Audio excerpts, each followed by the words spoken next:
Yes, sir. It was a Friday night in September when Dad took me and Lily to Chuck E. Cheese. The place was absolutely nuts with kids screaming everywhere. Those Volume fucking too loud. Yeah, now I got to turn that shit down. I don't know why it becomes like this.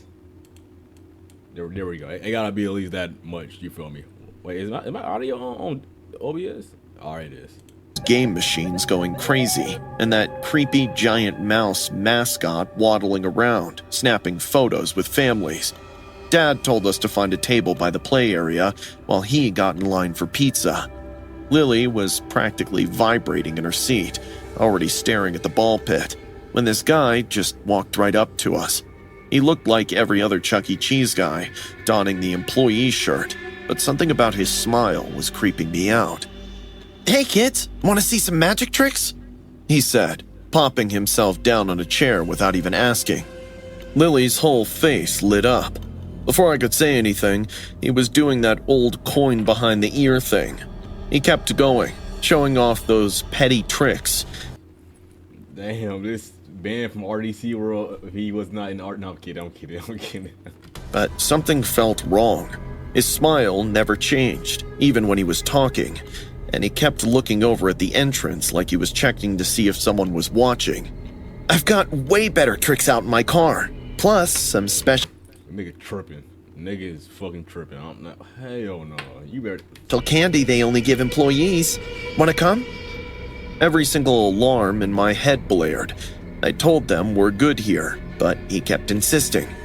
"It's right outside, parked by the..." "If you don't leave us alone right now, I'm getting my dad." I said it loud enough for people to look over. His friendly smile vanished, and his eyes went cold. For a second, I thought he'd throw hands, but he stood up and simply walked away. Dad showed up a couple minutes later, carrying our number thing for the pizza.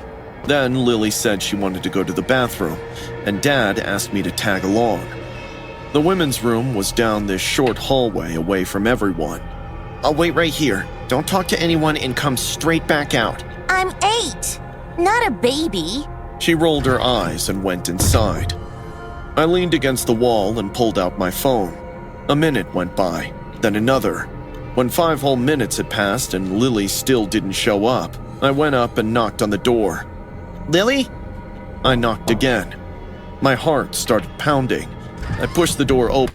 Ain't no way a grown ass man is spawn camping in a woman bathroom. Like there's fucking no way. And nearly froze in terror. That trick guy had Lily's wrist in one hand, while his other hand clamped over her mouth. Lily's eyes were huge and utterly terrified. She was crying badly, but all her screams and sobs were muffled by his big palm. "Hey, let her go!" I screamed and threw myself at him. He was way bigger than me, but all I could see was Lily's wide, terror-filled eyes. I crashed right into him, trying to make him let go of my baby sister. See, my nigga, you did the wrong thing. You're not supposed to do that, my nigga. Like, if a person way bigger than you in that situation, you gotta aim for the jaw. You gotta aim for the jaw.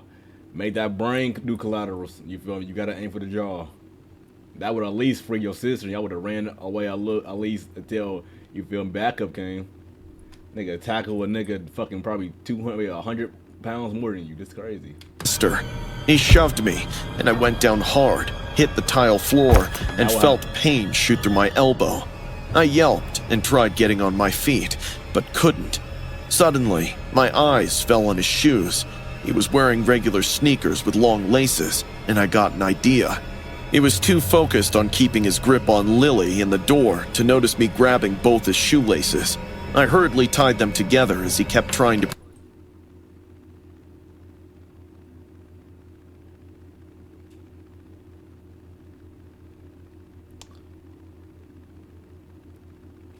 So that nigga just throws you off the scene, even though he knows you're probably a bigger threat than the little girl because you're free. And he just lets you tie his shoes together. Prevent Lily from escaping. That's when the door opened, and a woman with her daughter walked in. "Help! He's trying to take my sister! Get my dad!" I yelled from the floor. The woman's eyes went huge. Still, she spun around and ran. The guy knew he was screwed. He let go of Lily and tried to run for the back door, but the second he took a step, his tied laces sent him crashing down. He went down so hard his head bounced off the tile. I jumped up and pulled Lily behind me. The man was trying to get up, fumbling with his shoes and swearing. Right then, Dad came bursting through the door with 3 Chuck E. Cheese workers and a security guard right behind him. The guard grabbed the guy before he could get his laces untied. He was fighting back, yelling that this was all a big misunderstanding, that he worked there, but the employees denied ever seeing him in their lives. Turned out he'd stolen that shirt from someone's locker in the back. The cops showed up fast. They took him away in handcuffs while he screamed about his rights. One of the officers talked to me, Lily, and Dad separately. I told her everything that happened. Turns out we weren't the first. The guy had been hitting different Chuck E. Cheese places across the states, doing the same exact thing. Your son's quick thinking saved his sister's life. That shoelace trick bought just enough time for help to get here. That could have ended a whole lot worse, the officer told Dad. Dad hugged both of us so tight I could barely breathe. He didn't say anything, just held on while his shoulders shook. I realized he was crying. I'd never seen my dad cry before. On the drive home, Lily sat next to me in the back and held my hand. She hadn't let go since we left. Carson, thank you for saving me. Her voice was so Would have been like, hey, real shit though. That's a one-time fucking thing. You know that nigga 100 pounds bigger than me. Next time that shit happen, nigga, sayonara, my nigga. I'm sorry. small it made my chest hurt. I was really scared. I know, I was scared too. But you still came to help me. Of course I did. You're my little sister. I'd fight anyone for you, even if they're Shit, my nigga, shit. Anyone. Nah, I'm kidding. Maybe not. they're way bigger than me. She put her head on my shoulder. You're the best big brother ever. Dad looked at us in the rearview mirror, and I could still see his eyes were wet. Lily's 9 now, but she still won't go into a public bathroom by herself, and she gets nightmares sometimes about that night. But she also knows that her big brother's always gonna be there to keep her safe. And I would, no matter what, because that's what big brothers do. Protect our little sisters at all costs. I feel it. I hadn't seen Maddie in almost 3 years when she texted me asking we meet up.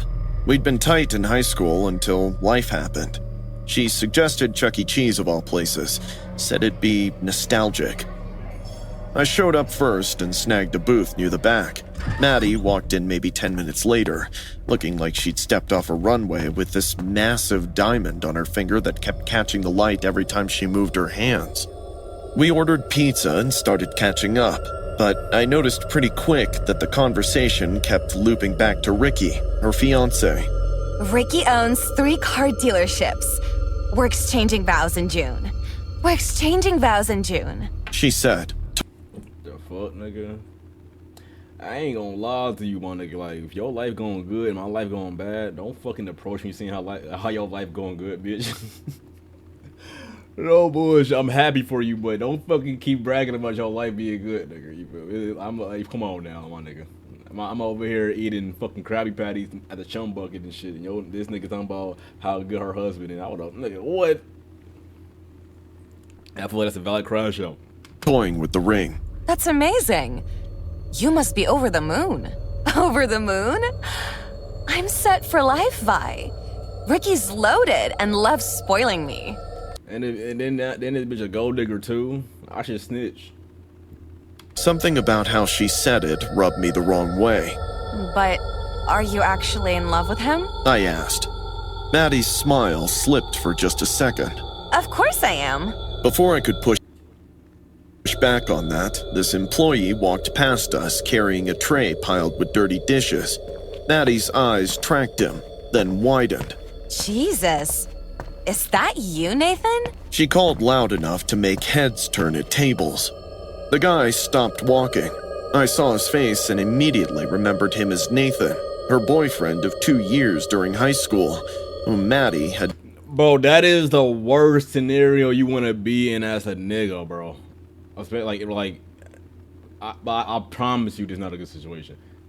I never been through it, but I just know from looking at that shit right now, like that's gotta be like top 3 worst situation to be with your ex. Running into her, why like, and she a customer at a job, nigga, I'll be pissed off. I ain't serving her ass. Dumped right around graduation. Hey, Maddie. Nathan smiled softly. Nice seeing you after so long at Chuck E. Cheese. It pays the bills. He shrugged. Of course it does. But what happened to all those startup ideas and yacht dreams? My mom got sick. Nathan replied. I had to stay home and take care of her. Oh, how noble. Maddie taunted, then showed him her huge diamond engagement. On me a bit, like she got, hey, free permission to off her ass at the end of this story. Yeah, I got my permission. Like, IMR, do your shit. I don't know how y'all gonna do it, but do your shit. Nigga out here, nigga, damn, looking down on somebody is something you should never do at someone's job. That should never be a thing, my nigga. Some people got it harder than other people. Don't fucking look down on anybody at their job. You shouldn't be looking down on anybody in general. I'll probably do it because I'm joking and shit, but I really don't. Matter of fact, I ain't ever looked down on somebody before. I'm tripping. I don't even put that in my resume. Ring. See this? This is what my life looks like now. I'm marrying Ricky Crawford. You've probably heard of him? Crawford Auto Group? Maddie, stop. I tried cutting in, Oh, feeling me. embarrassed for both of them. You know what's the difference between you and Ricky, Nathan? He's a winner while you're still here wiping down tables. Nathan just looked at her for a second, then just nodded once and walked away.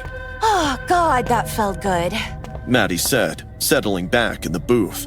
I can't believe I wasted 2 whole years on that loser. That was cruel. I replied flatly. Oh, come on, Vi. I'm just being honest. Before I was about to tell her exactly what I thought of her honesty, the front door slammed open, and 2 guys in ski masks came rushing in. There go your fucking diamond ring, little nigga. Then you feel me? You out here bragging about that shit. Hey, if that nigga Nathan caught the hit in, hey, applause to you, nigga. That's a good setup. Waving guns. I would have snitched and be like, that motherfucker right here. Everyone started screaming immediately. Everyone get down! One of them fired a shot into the ceiling, and suddenly the whole place went dead quiet, except for some sobbing kids. Maddie grabbed my arm as one of the gunmen went behind the counter and forced the manager to empty out the register. The other one started making his way between the tables, demanding wallets, phones, and jewelry. I would've, nigga, took that ring out so fucking quick. Damn, what the fuck am I lip? Anyway, I would've tried to take that ring out so quick in my nigga. I promise, someone nigga would came in with guns, nigga, ring in pocket. Got to our table, he pointed the gun straight at Maddie. The ring! Give it here! Maddie's other hand flew up to cover it. No, it's mine. My fiance gave me this. The guy grabbed her by the hair and yanked her head back hard. Maddie screamed, but he shut her up with a hard slap across the face. She fell sideways in the booth. I don't feel Stop! bad. Nathan shouted as he approached us, with his hands raised. Leave her alone. Just take the money and get out. Nathan, don't. Back off, man. I'll shoot. The gunman swung the weapon toward him. She's scared, Nathan said, still coming closer. Just let her keep the ring. It doesn't mean anything to you anyway. You kidding? It's worth thousands. Get back. Nathan looked at Maddie, who was sobbing, still holding her face where she'd been hit. Then back at the gunman. Take this instead. Just leave her alone, Nathan said, pulling off his watch. It wasn't anything special, probably worth about $50. The gunman actually laughed at that. That's a piece of junk. Like, I ain't gonna lie, like, on some real shit, I feel the heroic fucking shit you trying to do here, my nigga, but what the fuck? They are robbers. You think they finna take something less than what they can get? That was the dumbest shit you could have done. That what I said, nigga. Do you not just see how she treated you? Take the fucking ring. You, girl, give me the ring. He reached for Maddie again, but Nathan lunged forward, grabbing at the guy's arm. They started struggling, There's the another gun one, waving yeah. around between them. Other people were screaming now, running for the exits. The second gunman was shouting something I couldn't make out over all the chaos. Suddenly, the gun went off. Like, on some real shit, you gotta think, my nigga. You know you tackle that nigga and you can't, like, think about your abilities. You know you're not getting that gun off that nigga ASAP. Like, then you gotta think about another nigga in the background. He gonna aim at your shit as soon as you try to tackle that nigga. You gotta think, my nigga. Now you out here. Nathan stumbled backward. His hand went to his chest. Blood started spreading across his shirt. Nathan! Maddie screamed. He went down. The gunman took off running. I dropped to my knees beside Nathan and pressed my hands against the wound, even though I could already tell it was bad. Someone call 911! I shouted. Nathan's eyes found Maddie. She was on the floor next to him now, sobbing, her hands hovering over him like she wanted to help, but had no idea what to do. "I'm sorry," Nathan whispered. His breathing was getting shallow. "I'm sorry I couldn't. Nathan choked before his eyes closed. The paramedics showed up maybe 3 minutes later, but there was nothing anyone could do. They pronounced him dead right there on the Chuck E. Cheese floor, surrounded by arcade games and birthday decorations. The cops took statements from everyone. They caught the gunman a couple of hours later, trying to cross state lines. Maddie sat in the back of the ambulance, with a blanket wrapped around her shoulders, just staring at nothing. I sat down next to her, and we didn't talk for a long time. Then, Maddie completely broke down.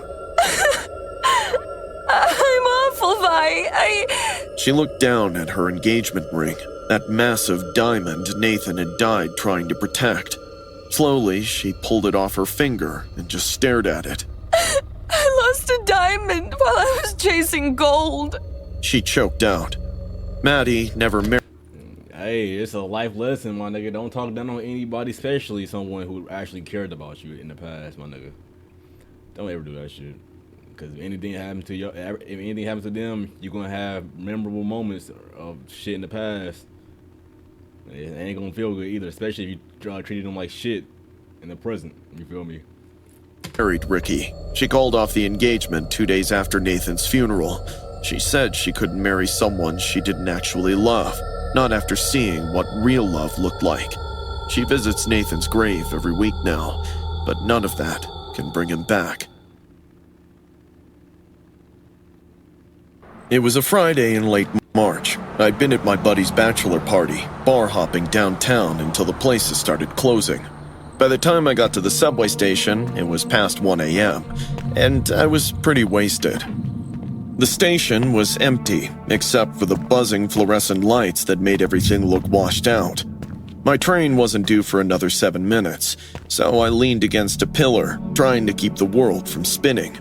That's when I saw him, standing under a flickering light on the I'm not gonna lie, on some real shit, I forgot what this video was about. I know it's a horror story, obviously, but I did not know which horror story it's about. I knew it, boy. Nigga, when I clicked on Chuck E. Cheese horror story, I'm trying to see that fucking rat. I'm not trying to see no employees doing some shit or robbers doing some shit. I want to see that rat, my nigga. Beef up with that rat. Now that's some terrifying shit right there. Opposite platform was this guy wearing a full Chuck E. Cheese mascot getup, complete with gray fur body and an oversized plastic rat head. Hey, they got Chuck E. Cheese's in New York. I know that's like a fucking generator for rats in that bitch. Nigga mascots are fucking rats, so I know they friendly with the motherfuckers. But the fur was filthy, stained with what looked like oil or dried blood. The costume had tears in it, and the head had cracks around the mouth, like someone had beaten it with a construction hammer. He was just standing there, staring at me through those plastic dead eyes. I pulled out my phone and started scrolling on TikTok to ignore it. The fuck? Hell, nigga, you got on your phone, nigga? I ain't gonna lie, there's not enough drug use just in this fucking world that would have me looking at that rat thinking I can get on my phone the next second and just ignore it. Fuck no. But I could still feel his eyes on me. When I glanced back, he hadn't moved an inch. Luckily, my train pulled in just in time. The doors opened and I stumbled inside, grateful to put some distance between me and whatever weirdo was playing. If he gets in that fucking subway, that's your ass. And since the story's not over yet, I'm pretty sure he getting in that subway. Dress up at 1 in the morning. Inside, the car was completely empty. I collapsed into a seat near the middle and closed my eyes. Right then, the doors beeped, and I heard squeaky footsteps shuffling around. I opened my eyes, and my blood went cold. The Chuck E. Cheese guy was in my car. Why the fuck are y'all the only one in the subway, though? What time did he say it was? When did he cross platforms? I brushed off, thinking he probably changed his mind, and eagerly waited for my stop to arrive. Soon, he would walk to a seat and sat down for maybe 3 seconds before standing up and moving to another seat, then another.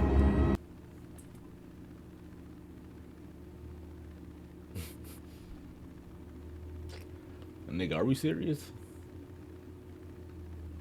He was getting closer to where I was sitting. The squeaking of his costume made my heart race.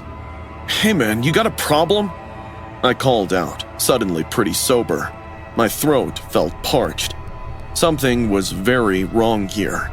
I stood up and moved to the other end of the car. Much to my horror, he followed with that awful squeaking. I could hear his heavy and wet